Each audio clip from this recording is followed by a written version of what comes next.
slow up, no I don't take shit. I got no love for the fakeness. If you wanna play tough and wanna...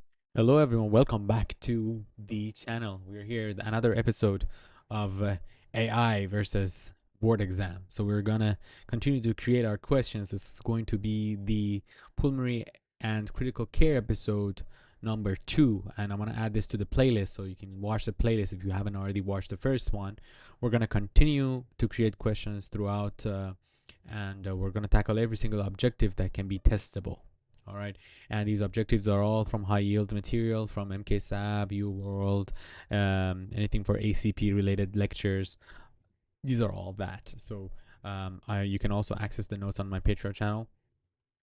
Link is on my channel and this video, you can access that. So let's go ahead and get started. This is the first question. A 65-year-old man, he presents with a 6-month history of progressive shortness of breath on exertion and a dry cough. He has no history of smoking. Physical exam reveals digital clubbing and bilateral late inspiratory crackles at lung basis.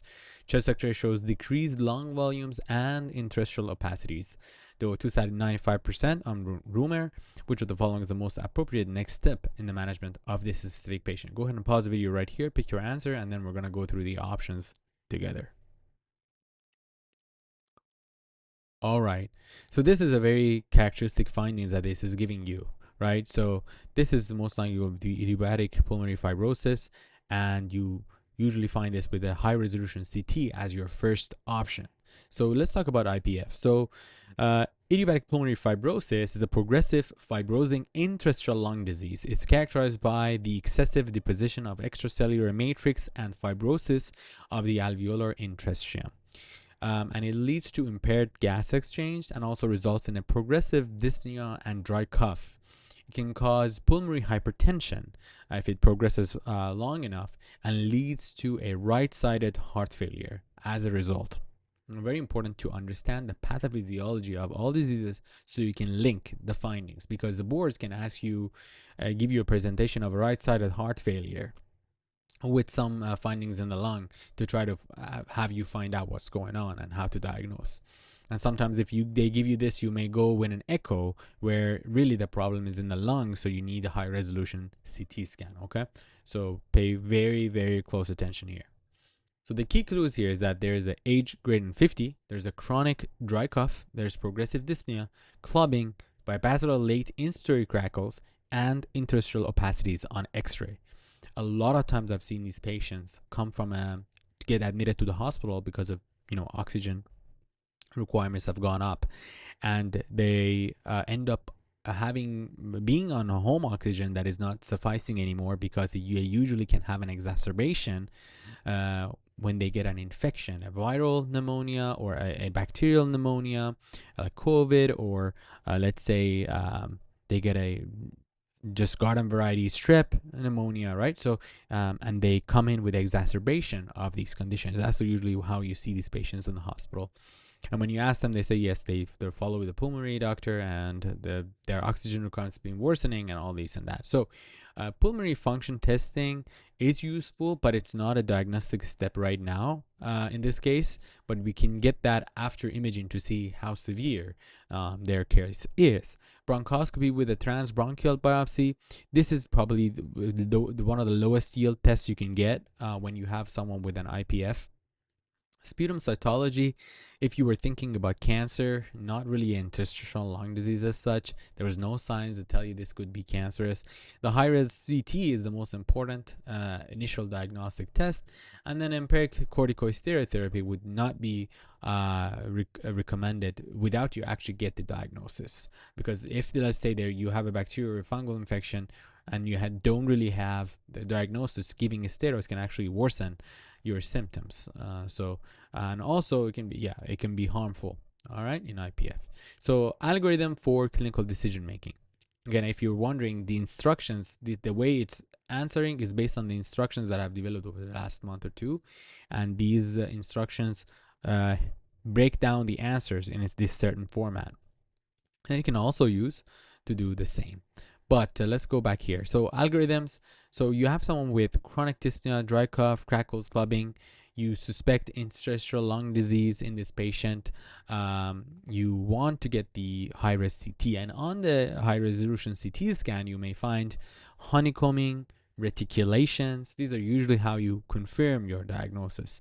You don't need a biopsy if you have that, and biopsy only reserved if the HRCT was not really diagnostic of anything. So the buzzwords are these: dry cough, inspiratory crackles, bibasilar changes, interstitial opacities. Okay. And the guidelines, when you check across all the American guidelines and organizations for IPF, again, they all talk about HRCT being the first diagnostic step. And what you end up finding on these is honeycombing, traction, bronchiectasis, reticulations.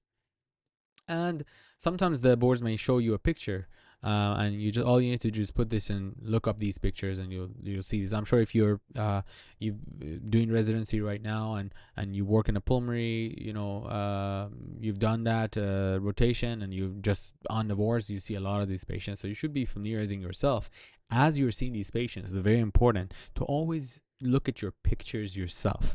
I really learned a lot by actually going over the pictures myself and then reading the results from the radiologist, and not just the summary of the results, but actually going through the detailed explanation. And sometimes you will be surprised. You can catch things that the radiologist didn't see, and then you take it to the to the pulmonologist or your on-site radiology, and you go over it again, and they're like, "Oh, I'm glad you looked at this. We missed this one." So it's very good for the patient and yourself in your practice to actually look at your own images. Okay. So lung biopsy reserved for uncertain cases. Corticosteroids are not standard therapy due to lack of efficacy. And again, it will come down to what you're treating if the steroids are going to have any efficacy.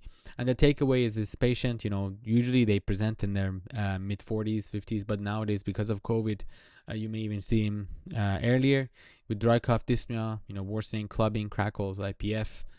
It should be one of your differential diagnosis, and think about getting the high resolution CT scan. All right, so let's move on to the next question. This is the second question out of the 3 that we're going to go over. These are all very high yield for the reports. Okay, so 68-year-old man. This guy has 40 pack year smoking history, is severe COPD, presents for follow-up after recent hospitalization for COPD exacerbation. He complains of persistent dyspnea on exertion and fatigue. He uses inhaled corticosteroids and a long-acting bronchodilator. Okay, so he has quit smoking. The physical exam shows decreased breath sounds and prolonged expiration. Which of the following is the most appropriate next step in management? So, all right, so go ahead and pause the video right here, pick your answer, and then we're going to go through each of these options together.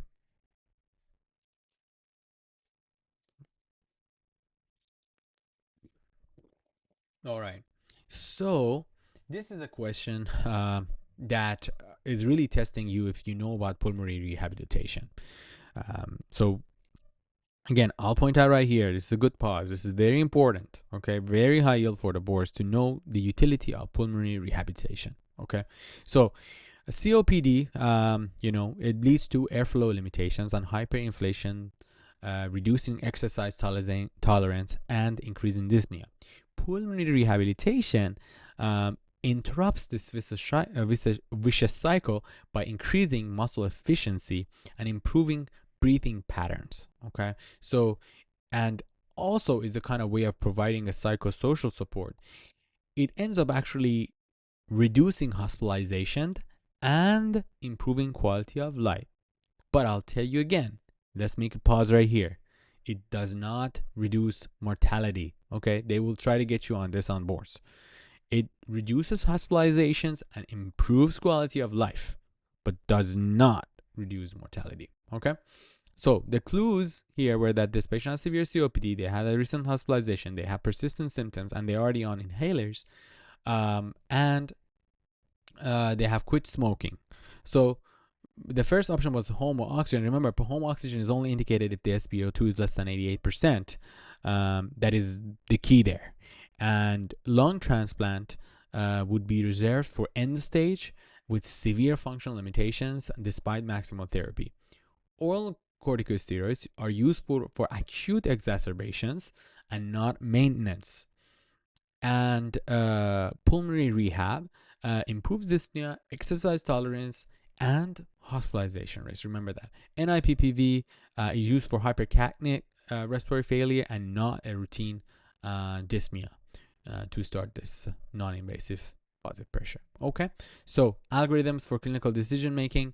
Known COPD, persistent dyspnea despite the optimal medical therapy, evaluate for oxygen requirements. If oxygen is not needed at this point yet, you can get pulmonary rehab to improve function and the symptoms, and consider escalation if you need to. If the pulmonary rehabilitation fails, then you may be starting thinking about surgery and NIPPV use at home. And the keywords, again, very important when to think about pulmonary rehab. And the latest American guidelines, the GOLD, again, Global Initiative for COPD 2024, pulmonary is a core component of COPD management. It reduces dyspnea, hospitalizations, anxiety, and depression. Is another way the boards can ask you. That could be one of the answer choices. And you should know that. So also could be one of the tricky questions. Exercise tolerance improves, quality of life improves. And I'm glad, see, this is, I didn't tell it to tell you this, but seriously, when it pulls the latest American guidelines as one of your instructions, it does tell you also there's no proven effect on survival. And these are all research, guys. You need to know this. You need to know this, okay? Do not miss this question on your boards. And the takeaway in COPD patient with persistent symptoms despite inhalers and smoking cessation, pulmonary rehab is going to be the next best step. All right. We're on the last question. If you've been enjoying this session, please drop a thumbs up, okay? Like the video. Tag someone. I don't know. Follow me on Instagram. Check the Patreon out. Subscribe. Click that notification bubble. That may help whenever I upload. I try to upload every day for you guys, okay? We're not going to miss these questions on boards. All right. I personally do believe, and this is a side note, that if you know all the educational objectives that is available right now, you should be able to not miss, okay? There will be only a few like research questions that they just throw out there to just see whoever knows, but they won't affect the grade, and you should really do well on your boards. All right, so 72-year-old man with a 50-pack-year smoking history presents with chronic shortness of breath that limits his ability to play golf. He denies any recent hospitalizations or emergency visits for breathing issues. Pulmonary function test shows an FEV1 of 60% of predicted. He is currently using the albuterol as needed. Which of the following is the most appropriate next step in the management of this patient? Okay, so go ahead and pause the video right here. Pick your answer. We're going to go through each one together. All right. So the answer here is you need to remember the importance of LAMAs. Okay, the LAMA, the long-acting muscarinic antagonist. Okay, so the pathophysiology is COPD, progressive inflammatory airway disease, caused for airflow limitations. Muscarinic receptors, okay, this is important, contribute to bronchoconstriction. So when you have a long-acting muscarinic antagonist or a LAMA like tiotropium, which we are all aware of and familiar with, it reduces the bronchospasm and exacerbation frequency. The GOLD classification helps tailor therapy based on symptom burden and the risk of exacerbations. Okay, so this is a patient with moderate to severe or COPD. There's no exacerbation, right? So based on that, he's in GOLD category B. So that you need to be able to, we'll go over the categories, but just by looking at this, you should be able to categorize this patient to a category B, and should know that in ICS alone is not going to be the answer. Okay, they're reserved for only frequent exacerbations because sometimes the use of ICS has been linked to increased episodes of pneumonia, and you should not be using in COPD patients unless, we'll get to it, frequent exacerbation. Theophylline, not recommended. It does have therapeutic index is actually very narrow and minimal benefits. You could have hepatotoxic injury and things like that, and cause effects on other drugs. You want to avoid it as much as possible. A long-acting muscarinic antagonist is the answer. Oral prednisone for acute exacerbation. Roflumilast, this is also sometimes in a question itself. It is for gold D with frequent exacerbations and chronic bronchitis, and this is also very important. I hope you guys are going to watch and rewatch episodes, whether it's a podcast or you're just listening to, because as you're rewatching, there's questions that could be coming out of even the answers. Okay, this is why this has utility, because if you were just doing the question and you're trying to get through the bank, you're not going to pay attention to other questions that could be tested. Okay, so algorithms for clinical decision making. We have a step one: assess the risk. This guy is low risk. Assess the symptom burden. He had this one: exertion, moderate to severe. Category B. Recommended therapies are the SABA, the short acting he's on, and adding a LAMA or LABA, but LAMA is first line. And these are just things about the COPD I need to know. Tiotropium could be the option. And the latest guidelines here is the LAMA or LABA plus the SABA PRN for category B. And we're going to go over all the categories. ICS only frequent exacerbations, high eosinophils. We're going to talk about that.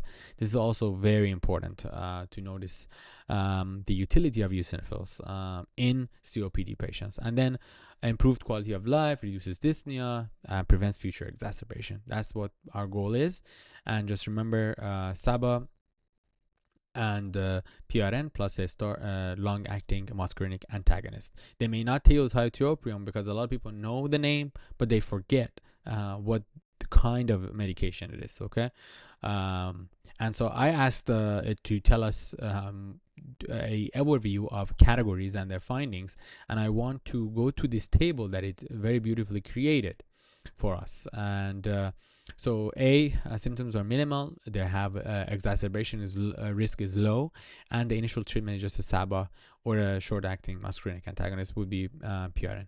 B, you come to moderate and severe with low risk, like our patient, you add that LAMA plus or minus the SABA PRN. Okay, or you could do LABA plus or minus SABA PRN, but LAMA is first. Remember that. And if you go to gold group C, you have symptoms that are minimal, but you have high exacerbation risk. So in that case, you can do LAMA plus LABA or LABA plus ICS if they have exacerbations.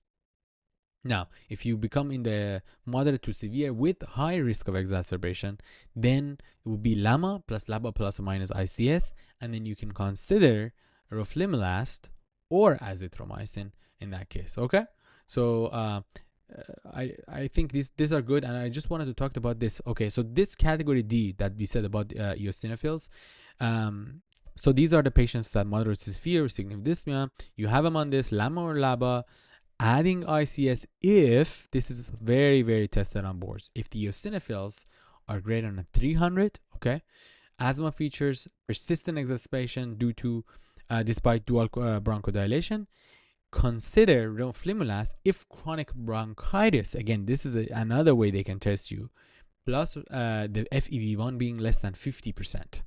See, these are all testable. So I want you guys to pay really, really close attention here. Okay, they may really put this on your question. You need to know that ICS added is for these features: eosinophil greater than or equal to 300, asthma features, persistent exacerbation with dual bronchodilation, considering the roflumilast if there's chronic bronchitis and FEV1 less than 50%, and then consider azithromycin for recurrent exacerbation. Okay, so I really wanted to show you guys this one. I hope you guys enjoyed the video. I hope you stayed to the end of the video. I will see you guys on the next one. Don't forget to like and subscribe and click the notification button. Okay guys, do everything. I'll see you on the next one. Never slow up, no I don't take shit. I got no love for the fakeness. If you wanna play tough and wanna hate this, I'll always show